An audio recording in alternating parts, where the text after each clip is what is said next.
Saudações a você que nos acompanha no projeto Lendo a Bíblia em um Ano. Vamos lá, aproveita, curte esse vídeo, compartilha e vamos ajudar que mais pessoas possam ter acesso a esse conteúdo.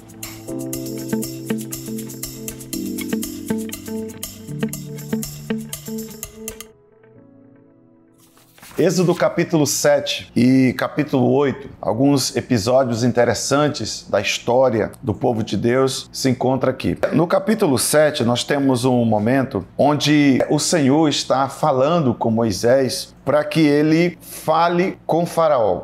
Qual que era a mensagem? O que Deus estava, na verdade, direcionando Moisés? Para que Faraó pudesse liberar o povo de Israel, o povo judeu do Egito, para que eles pudessem adorar no deserto e seguir para a sua terra em busca da sua nação. E Deus então está falando com Moisés a esse respeito. Mas a Bíblia diz, a partir do versículo 14, que o coração de Faraó mostra-se endurecido. Faraó não aceita que Deus lhe dê uma ordem. E então, por orientação do Senhor, Moisés começa então a mencionar para Faraó que virão pragas, virão momentos difíceis sobre o povo, que é uma espécie de castigo por causa da desobediência de Faraó, por causa de ele não obedecer, não liberar o povo para adorar no deserto. E a primeira praga descrita no Êxodo capítulo 7 é as águas tornam-se em sangue. A outra praga é a praga das rãs. Depois vem a praga das moscas. Então essas pragas estão descritas no livro de Êxodo, capítulo 7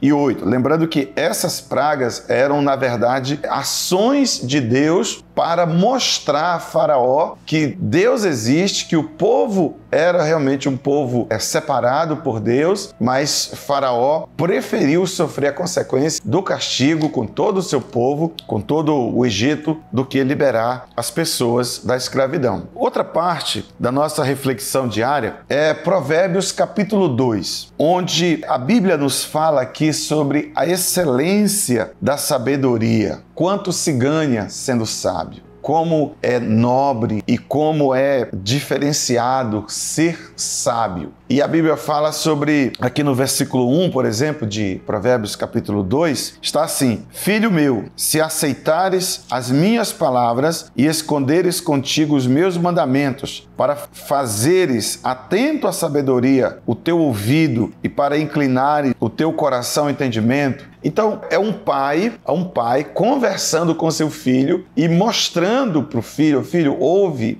a minha instrução. Se você ouvir as minhas palavras e você se dedicar à sabedoria, e ele diz: se clamares por entendimento, por inteligência, alçares a tua voz, se você buscar a sabedoria mais do que busque a riqueza. Aí depois ele fala de várias consequências boas que virão sobre a vida desse jovem, desse ser humano que buscar a sabedoria. Então, o livro de Provérbios é um livro de instrução, é um livro de aconselhamento, é um pai falando com o filho, dando dicas preciosas. Lembrando que sabedoria é diferente de conhecimento, né? Sabedoria é diferente de informação. Alguém pode ter muita informação, especialmente no mundo de hoje, né? Onde uma criança com pouca idade já tem na sua mente muitas telas, milhares de telas que ele viu, que gravou ali. Tem muita informação, mas a sabedoria é diferente, né? Então, sabedoria é uma coisa, conhecimento, informação é outra coisa. Alguém pode ter o conhecimento, mas não fazer uso desse conhecimento. Alguém pode ter uma instrução do que é o correto para fazer, mas se ele não for sábio, ele não vai colocar essa atitude, esse conhecimento em prática, ele não vai agir corretamente. Então, a sabedoria tem a ver com uma inclinação do coração, com uma decisão de vida que a pessoa toma. Ela tem a ver com um sentimento, uma vontade. Ela vem de uma vontade de agradar a Deus, de fazer o que é certo, de fazer o que é justo, fazer o que é correto. E o versículo 10 de Provérbios 2 diz: porquanto a sabedoria entrará no teu coração e o conhecimento será suave à tua alma. Veja que a informação, ou as informações, ou quantidade de informações, estão na esfera da mente, estão na esfera da cabeça, mas a sabedoria envolve a alma, envolve algo que entra para o seu coração e que muda as suas práticas. E esse é o capítulo 2 de Provérbios, que vai, então, seguindo uma sequência de conselhos de um pai para um filho. A terceira parte da nossa meditação de hoje está em Hebreus capítulo 9, a partir do versículo 1 até o versículo 22, onde a Bíblia vai nos falar que Cristo fez o único e perfeito sacrifício.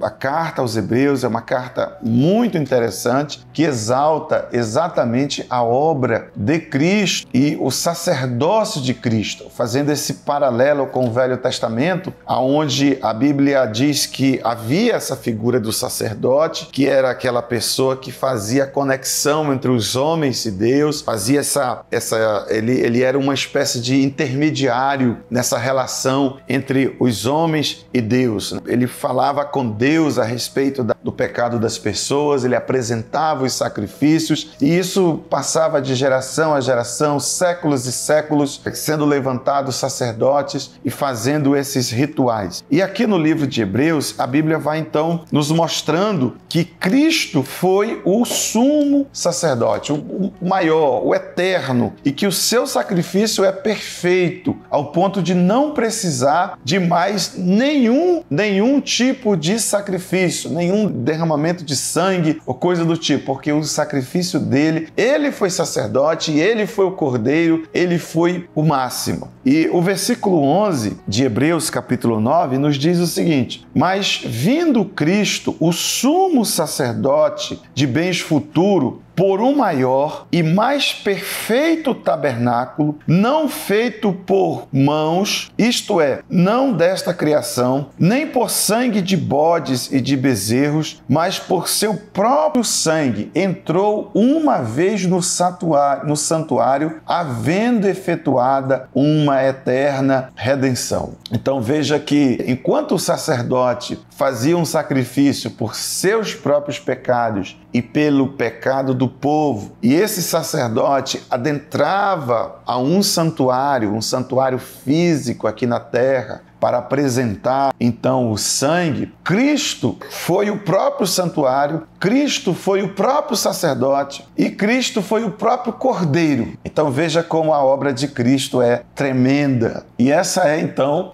a obra de Cristo. Esse é um resumo de quão tremendo, de quão magnífico é o sacerdócio do Senhor Jesus Cristo e tudo que Ele fez por nós. Queridos, chegamos ao final da nossa reflexão. Parabéns para você que tem acompanhado fielmente as meditações, os comentários. E não esquece, compartilha esse vídeo, clica, curte aí e vamos ajudar que mais e mais pessoas possam ter acesso a esse conteúdo. Deus abençoe, um forte abraço e até a próxima, em nome de Jesus.